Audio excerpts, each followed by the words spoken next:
Imagine checking your banking app and watching the number climb every few minutes. Not because you earn more, but because the money is dying that fast. That is not a thought experiment. Germans lived through exactly this collapse in 1923. Except their tool was a wheelbarrow, not a phone. Before the First World War, one American dollar bought about 4 German marks. A currency almost nobody worried about at all. By the end of 1920, that same dollar bought 70 marks. The slow slide had only just begun. A year later it was 180 marks. And the German government faced a choice. They made the wrong one. They chose to print more money. Not from ignorance of the danger, but because the alternative looked politically impossible. One obscure finance minister, in October 1923, would stop this entire collapse in about a week. It was not gold that saved the German currency. Hold on to that. We'll come back to it. To understand how it got so bad, we have to go back further. To the debt Germany carried out of the war. By 1918, wartime borrowing had piled up 156 billion marks in government debt alone.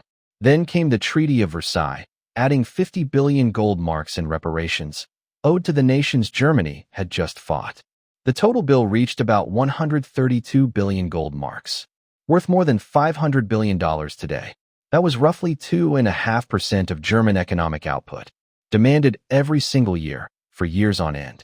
A number that sounds almost manageable, until you watch what it did to confidence in the currency itself. Germany had no gold reserves left to back its money. Yet reparations demanded gold-backed payments it simply could not produce. So the central bank did what desperate governments have always done. It ran the printing presses harder and called it a solution. By mid-1922, the mark had briefly stabilized near 320 to the dollar. It would never see that stable number again. In January 1923, French and Belgian troops marched into the Ruhr Valley, Germany's industrial heartland, to seize coal directly. Germany's response was passive resistance. Workers were told to simply stop cooperating. An effective general strike across the entire region. Someone still had to feed 2 million striking workers. So the government paid their wages anyway, in freshly printed paper. This is the moment the strike quietly removed the government's last real reason to ever stop the printing presses. By December 1922, $1 already cost 7,400 marks, up from 320 just months before. The cost of living index jumped from 41 to 685 in 6 months. Then 1923 truly began, and the numbers finally stopped behaving like ordinary numbers at all. By January, $1 bought 48,000 marks. By June, it was 192,000. This is the acceleration people mean when they say hyperinflation isn't simply fast. It's exponential.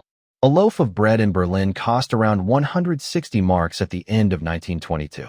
Workers were paid twice a day, then reportedly ran to spend their wages within the hour. Waiting even until lunch meant losing real value. By late 1923, that same loaf of bread cost 200 billion marks.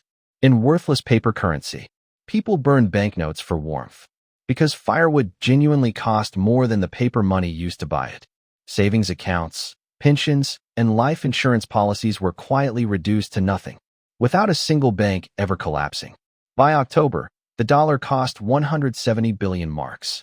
By November, for 0.2 trillion. That number is when the intervention everyone had been waiting for finally arrived. A little-known politician named Hans Luther became finance minister, and acted immediately. He created an entirely new currency, the Rentenmark. It was backed not by gold, since Germany had none left. Instead, it was backed by mortgage bonds tied to German land and industrial property across the country. One new Rentenmark replaced 1 trillion of the old marks, essentially overnight. The exchange rate was pegged at 4.2 Rentenmarks to the dollar, deliberately echoing the pre-war number. It was not gold that stopped the collapse. It was confidence, manufactured through land itself. Luther paired the new currency with brutal cuts, higher taxes, lower spending, and a public workforce reduced by a quarter. A year earlier, those same cuts would have caused riots in the streets of every major German city. By 1924, an exhausted public simply accepted them, too tired to fight, and the new mark held. Modern economies aren't immune to this pattern. They've simply had smaller, more contained versions of it. Zimbabwe printed a $100 trillion banknote in 2008. Inflation reportedly reached almost 96% that November alone. Zimbabwe's ATMs and card machines actually broke, overflowing on arithmetic they were never designed to calculate. Venezuela's inflation climbed from 69% in 2014 to roughly 1.7 million% by 2018. Venezuela even tried an oil-backed digital currency to fix the spiral, a coin called the petro. It failed within months, because it was backed only by a government promise, not real oil. The underlying mechanism, a government printing money to solve debt it cannot otherwise pay, has never truly disappeared. It simply moves to whichever country loses the public's trust in its currency next. The wheelbarrow was never really about the money piled up inside it. It was about what happens the exact moment nobody believes in that money anymore. Germany rebuilt its currency, its economy, and its confidence. But the memory of 1923 never really left.